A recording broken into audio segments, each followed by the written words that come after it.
नमस्कार दोस्तों, मेरा नाम है अंशुमन नायक और आप सभी का बहुत बहुत स्वागत है इंडियन डिफेंस न्यूज के डिफेंस टॉक सीरीज में,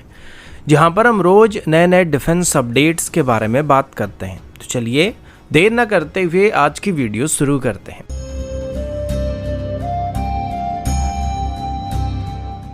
आज की पहली अपडेट इंडियन आर्मी की तरफ से है और अभी हमारी डिफेंस मिनिस्ट्री की तरफ से इंडियन आर्मी के लिए self propelled air defence guns और मिसाइल सिस्टम को खरीदने के लिए एक फ्रेश RFI को इशू किया जा रहा है। जैसे ऐसे सिस्टम को पहले भी खरीदने की कोशिश किया गया था, लेकिन वो टेंडर फाइनल नहीं हो पा रहा था और अभी फिर से इन गन्स को खरीदने के लिए कोशिश किया जा रहा है। RFI के मुताबिक अभी जिन self propelled air defence guns और मिसाइल सिस्टम को खरीदा जाएगा, इनको खास करके इंडियन आर्मी की एयर डिफेंस डिवीजन में mobile terminal air defence system के तौर पर इस्तेमाल किया जाएगा, जिनको एक फिक्स्ड लोकेशन में नहीं बल्कि अलग अलग लोकेशन में और अलग अलग तरह के कंडीशन में इस्तेमाल करने के लिए यहाँ पे खरीदा जा रहा है। इसमें खरीदे जाने वाले एयर डिफेंस सिस्टम की जो मेन प्रायोरिटी है वो लो RCS और लो फ्लाइंग टारगेट को न्यूट्रलाइज करना है, जिसमें दुश्मन की ड्रोन्स, हेलीकॉप्टर्स और लॉटरिंग मुनिशन भी शामिल हो सकते हैं। अब इसमें RFI के मुताबिक ये सिस्टम ट्रैक्ट हो सकते हैं या फिर फील्ड बेस्ड भी हो सकते हैं, लेकिन अगर ये सिस्टम व्हील बेस्ड हुए तो इसमें मिनिमम 6x6 और मैक्सिमम 8x8 कैपेबिलिटी होना जरूरी है, जिसमें एक लो RCS 3D सर्वेलेंस और फायर कंट्रोल रडार मौजूद होना चाहिए और साथ ही इसमें एक electro optical fire control system भी मौजूद होना चाहिए। और ये दोनों ही फायर कंट्रोल सिस्टम को जरूरत पड़ने पर इकट्ठा इस्तेमाल किया जा सकता है, फिर इंडिविजुअली ऑपरेट किया जा सकता है। यानी कि अगर कोई टारगेट रडार पर नहीं आ रहा है या रडार सिस्टम जो काम नहीं करता है, तो वहां पर इलेक्ट्रो ऑप्टिकल सिस्टम की मदद से भी उसको ट्रैक किया जा सकता है, फिर न्यूट्रलाइज भी किया जा सकता है। ये सिस्टम मूविंग कंडीशन में भी टारगेट को सही तरीके से ट्रैक और न्यूट्रलाइज करना चाहिए। यानी कि अगर हम इस एयर डिफेंस सिस्टम को या व्हीकल को मूव कर रहे हैं तो उस कंडीशन में भी ये सिस्टम एक्यूरेटली टारगेट को ट्रैक करने के साथ साथ उन पर प्रिसाइज निशाना लगाने की क्षमता रखना चाहिए। एक और बात मैं बताना भूल गया कि इन सभी सिस्टम को भी जो खरीदा जाने वाले ये सभी सिस्टम किसी भी तरह की वेदर कंडीशन में और डे नाइट कंडीशन में ऑपरेट करने की क्षमता होनी चाहिए। अगला अपडेट भी इंडियन आर्मी की तरफ से, अभी हम इंडियन आर्मी की next generation main battle tank के बारे में बात करने वाले हैं, जिसे अभी DRDO की तरफ से डेवलप किया जा रहा है, जो कि फ्यूचर में हमारे T-72 टैंक्स को रिप्लेस करने वाली और साथ ही आगे चल के T-90 टैंक्स का भी एक रिप्लेसमेंट होने वाला है। अब इन टैंक्स के लिए हमारी ARD यानी कि आर्मामेंट रिसर्च डेवलपमेंट एस्टेब्लिशमेंट की तरफ से एक नई गन को डेवलप करने की बात सामने आई है। आप सभी जानते हैं कि अभी अर्जुन टैंक्स में हम लोग 120 mm की एक राइफल गन का इस्तेमाल कर रहे हैं। आमतौर पर सभी मॉडर्न मेन बैटल टैंक्स में स्मूथ और गन का इस्तेमाल किया जाता है, जबकि अर्जुन टैंक में हम राइफल गन का इस्तेमाल कर रहे हैं।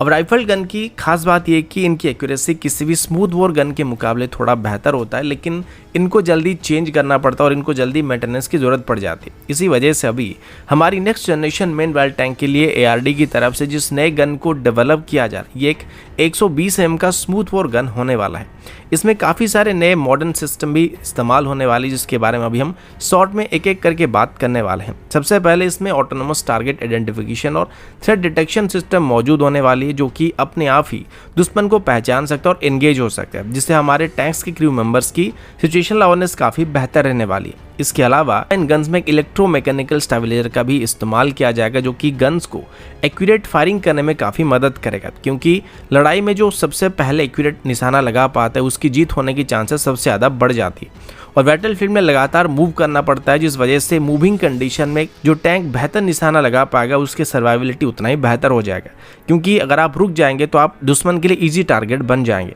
तो इसी वजह से इन गन्स में इलेक्ट्रोमैकेनिकल स्टेबलाइजिंग सिस्टम का इस्तेमाल किया जाएगा, जो कि मूविंग कंडीशन में भी टैंक्स की जो मेन गन है उसको स्टेबलाइज करने में मदद करेगा। जिस तरीके से हम कैमरा में रिकॉर्डिंग करते वक्त गिम्बल का इस्तेमाल करते हैं, जो कि भले ही हमारा हाथ कितना भी हिल जाए लेकिन कैमरा को हिलने नहीं देता है, ठीक वैसे ये सिस्टम मेन गन को हिलने नहीं देगा और हम जहां पर निशाना लगाएंगे वहीं पे निशाना लगने वाला है और ये एक तरीके से हमारे टैंक्स को हंटर किल कैपेबिलिटी प्रोवाइड करेगा। इसके अलावा इन गन्स में अभी threat based ammunition selection system भी मौजूद होने वाले, जैसे कि पहले ही मैंने आपको बताया था कि टैंक अपने आप ही दुश्मन को आइडेंटिफाई कर पाएगा, तो उस वजह से थ्रेट के हिसाब से जो मेन गन होगा वो क्रू मेंबर को एग्जैक्ट एमुनेशन को सिलेक्ट करने में मदद करेगा, जो कि उस टारगेट के लिए इफेक्टिव होगा, जो कि एक तरीके से हमारे पास अवेलेबल सभी प्रकार के एमुनेशन का ऑप्टिमल यूज करने हमको मदद करने वाला है।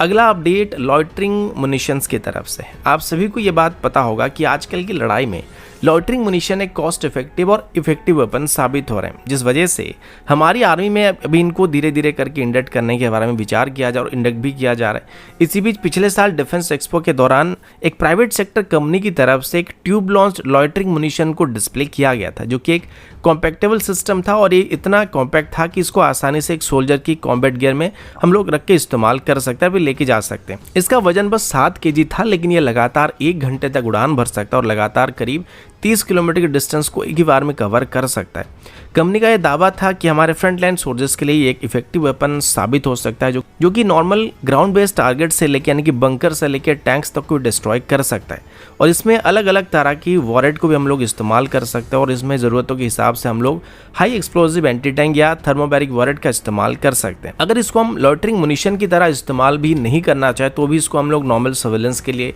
रिकॉनेंस के लिए, फिर इंटेलिजेंस गैदरिंग जैसे मिशन के लिए इस्तेमाल कर सकते हैं और जरूरत पड़ने पर इसे हमला करने के लिए भी इस्तेमाल किया जा सकता है। अब इन सिस्टम की डेवलपमेंटल टेस्ट को शुरू करने की बात सामने आई है और जल्दी इनको टेस्ट करने की उम्मीद किया जा रहा है।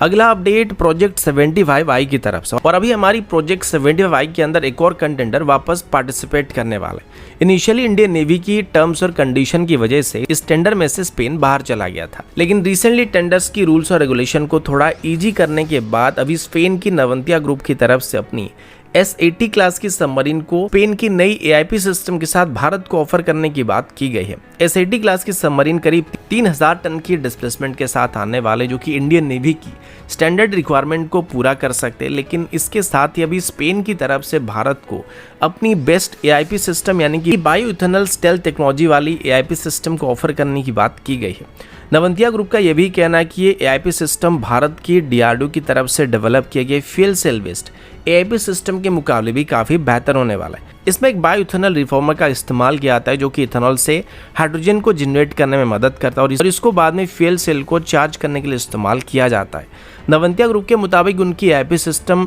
एक 3rd जनरेशन की AIP सिस्टम है, जबकि DRDO की AIP सिस्टम को नवंतिया ग्रुप की तरफ से 2nd जनरेशन की AIP सिस्टम की कैटेगरी में डाला गया है। उनके मुताबिक जो इनिशियल AIP सिस्टम थे वो सबके सब स्टर्लिंग इंजन के ऊपर बेस्ड थे, जो कि थोड़े नॉइजी होते थे, जिसके बाद नॉइजी एलिमेंट को कम करने के लिए 2nd जनरेशन की AIP सिस्टम को डेवलप किया गया था, जो कि fuel cell based AIP system हुआ करते थे। लेकिन इसमें जो सबसे बड़ा चैलेंज था वो हाइड्रोजन को स्टोर करना था और इसके लिए ज़्यादा स्पेस की भी ज़रूरत पड़ती थी और इनको फायर प्रूफ रखना भी काफ़ी ज़रूरी होता था, जिसके बाद अभी नवंतिया ग्रुप की तरफ जिस AIP सिस्टम को ऑफर किया जा रहा है इसमें बायो इथेनॉल की मदद से हाइड्रोजन को जनरेट किया जाता है, जो कि fuel cell based AIP system के मुकाबले बेहतर स्टेल्थ और एंड्योरेंस को प्रोवाइड कर सकते हैं, ऐसा नवंतिया ग्रुप की तरफ से दावा किया जा रहा है।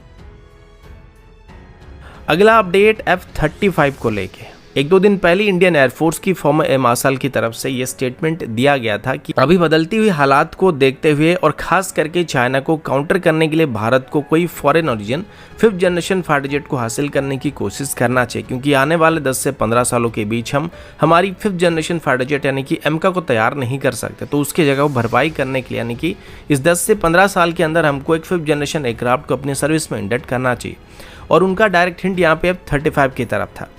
इसके एक दिन बाद ये यूनाइटेड स्टेट की centre for military modernisation defence analyst के प्रेसिडेंट क्रिस ऑसबॉर्न की तरफ से बात बताया जा रहा है कि अभी खास करके चाइना को टक्कर देने के लिए भारत को F-35 को हासिल करने की कोशिश करना चाहिए और साथ ही US को भी भारत को F-35 को ऑफर करना चाहिए। उनका यह मानना है कि अगर भारत को यूनाइटेड स्टेट F-35 को ऑफर करता है तो F-35 की मल्टी डोमेन नेटवर्किंग सिस्टम की मदद से भारत के F-35 यूनाइटेड स्टेट के F-35 के साथ भी कम्युनिकेट कर पाएंगे, जो कि किसी भी फ्यूचर सिनेरियो में जॉइंट ऑपरेशन करने में काफ़ी काम आ सकते हैं। और इंडो पैसिफिक में अगर चाइना को काउंटर करना है तो इससे भारत को काफ़ी मदद मिल जाएगी, क्योंकि अगर भारत और US एक साथ मिलकर कोई ऑपरेशन करते हैं तो वहाँ पर भारत के F-35 आसानी के साथ US के F-35 के साथ कम्युनिकेट कर पाएंगे। लेकिन उनका कहीं ना कहीं ये इरादा था कि अगर भारत यहाँ पे अभी के लिए F-21 को खरीदता है तब जाके भारत को F-35 को ऑफर करना चाहिए, जो कि कभी भी संभव नहीं होने वाला है। अगर सच में यूनाइटेड स्टेट भारत को F-35 को ऑफर करना चाहता है, जो कि इनडायरेक्टली यूनाइटेड स्टेट के लिए फायदेमंद होने वाला है,